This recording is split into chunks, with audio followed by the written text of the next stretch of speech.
Hi, yeah, I've got a question if that's okay. In your section communication, you shared the clip of the American football coach.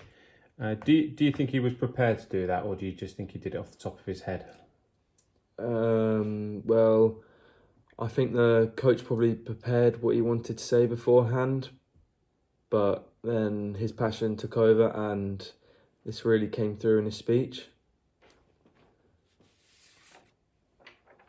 I suspect he was also reacting to his players. This is really important in communicating.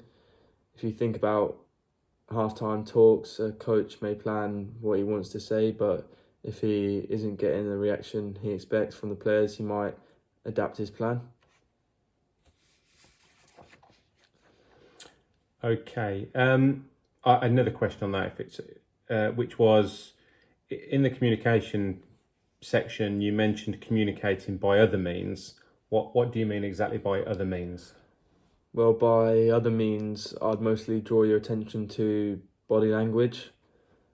Body language helps us communicate in some expert views as much as 90% of our messages are shared via body language.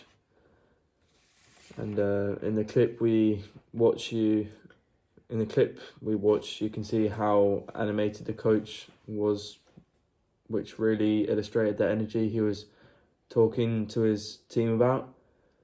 The coach also smiled all through his speech, even though he wanted them to play tough. He wanted them to have fun, and his smile encouraged a positive, happy atmosphere. Okay. Um, the other coach obviously was completely different. Why do you think the baseball coach was so mean to his players? Um, Unfortunately, he probably thought that would motivate his players to do better, but he wasn't thinking about all the negative impacts of his words. A um, a good coach understands his job is more than just getting a result at any cost. So the coach may also have thought he was being funny or that his team knew he was joking. So when communicating, however, it is really important to remember who you are talking to and think of things like age.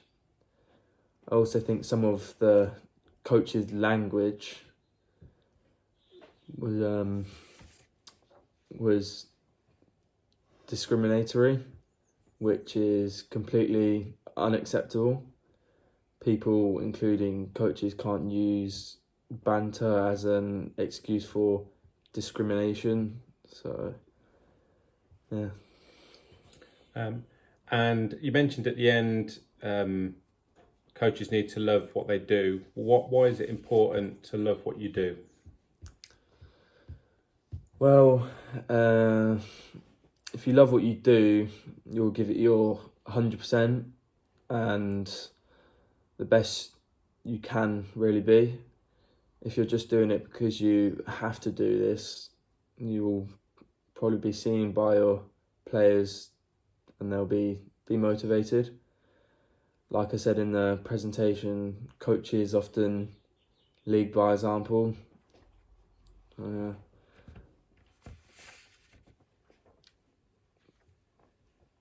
But yeah, the players will look up to the coaches and whatever they do, the players will often follow. So it is mainly down to them to keep the respect throughout the team and make sure they are on top of their game and playing the way that the coaches wanted them to play.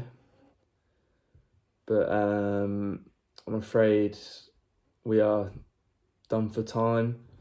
So thank you for all your questions, and if there are any questions that I haven't answered, you can email me and I'll send you my answer.